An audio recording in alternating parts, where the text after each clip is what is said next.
I repaired my water heater yesterday. I didn't have time to video it, but it was so easy that I wanted to make a quick video that I can refer friends to or whoever wants to fix their own water heater themselves because I think it's pretty simple. So, the main thing that goes wrong with water heaters is the heating elements. There's one here and one here. Those get dirty and they go bad. So when they're dirty, they'll start popping your breaker. So there's a process on how to fix it. For a temporary fix, you could go to your breaker and flip the switch, and then it should work for a few more days or weeks. But you're going to need to replace those elements soon. And the way to do that, the first step is to go to your breaker panel and you want to turn off your water heater. And then if you don't have a rubber hose that's designed for high temperature water, then the cheap way is to just wait. You can either wait for it to cool down, or you can go to your bathroom and turn on all the faucets, the hot water, and run it till it starts to get cold. Now, once you're done with that, then you want to turn off your water, turn that valve right there. And then you want to pull this up, and that will open up a hole in here to relieve pressure. And you also want to turn on your hot water faucets in your bathrooms. I'm going to turn this off back on because I don't need that off. And then the next step would be to start draining your tank. So to do that, you want to put your hose here and then loosen this to start draining it. Now make sure that your hose is lower than your tank. Because say if the end of if your hose is sitting up here, then your tank will only drain up there. If it's up here, it'll only drain to up there. So you want it lower, unless I guess you have a good suction. Once you get a good suction, maybe you could bring the hose up somewhere and it'd still suck from the tank. Okay, so after the tank is drained, which will probably take an hour, or it could take a few hours, depending on how much sediment you have inside your tank. The next step would be to double check and make sure that the power is off, because that's very important. So the next step is to take these off, little Phillips head screws here. So these come off, and then underneath these, they're both the same. You have two pieces of foam here. You just pull those foams out, and then the next thing you have is a piece of plastic that's kind of protecting you from touching any electrical wires in there. Make sure the power's off because you don't want to touch those. And then pop the plastic off so that the wires are exposed. And then I'd suggest if you have a multimeter, double check that the power's off by testing it for voltage. And then after that, I even get a screwdriver and I touch the positive and negative together with one hand. So if there is power, if I for some reason didn't turn off the power, then it's going to spark on that screwdriver and trip the breaker instead of shocking me.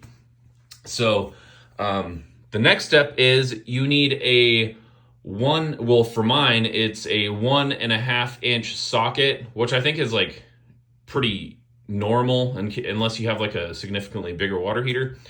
And then you, there's two wires attached to the heating element here. It's a little cylinder, two wires. You take those off, and then you get your 1.5 inch socket. You unscrew it, and then mine didn't pull out really easy. It had a bunch of calcium stuff caked on there, so I could kind of wiggle it, and I got a screwdriver and was pushing the calcium deposit off until I kept wiggling it and got it most of the way out. And then this one actually came out really easy, but I did have to get the calcium off because it's a straight wire loop thing. But here, the heating element bends back, it's super long. It goes in the tank and it bends back like this. So it was getting stuck. So I got a screwdriver and stuck it in there and pulled down the lip, and I was able to get the heating element out of here. So once you've got that done, most of the job's done. But this is the harder part. If you have a bunch of sediment in there, and I had sediment, I had a lot of sediment. It was, when I took the heating element out, I could see sediment all in there. So you get a shop vac, like that. But one, like you want to make sure that you take the filter off. A shop vac that you can use for water, to suck up water.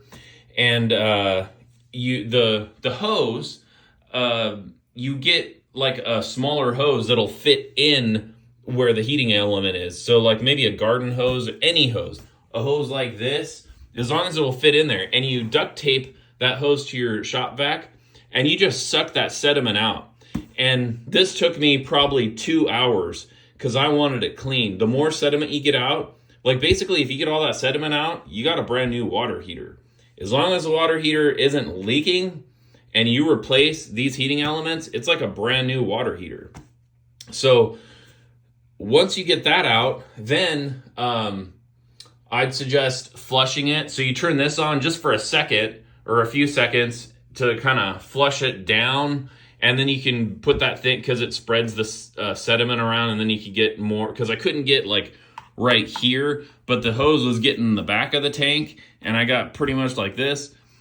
But once I turned on the water, it kind of pushed the sediment, like dispersed it more again. So I was able to suck up more of the sediment. So after you're done with that, you just stick the new heating elements in, and you tighten that. You want to make sure you have the seal on it. There's this little rubber O-ring that goes around it, and you don't tighten it up with the tool. You want to just tighten it, like hand tighten it, not too tight, and make sure you get it in that seat. For me, the bottom seat went in perfect, and then the top one, I had a little trouble. It kept leaking, and I had to drain the water and then pull it out and readjust the gasket, but I got it. So yeah, after that, then you hook up your wire, you hook your wires back up, you put all the junk back in, and you've got yourself a brand new or a rebuilt water heater that will last pretty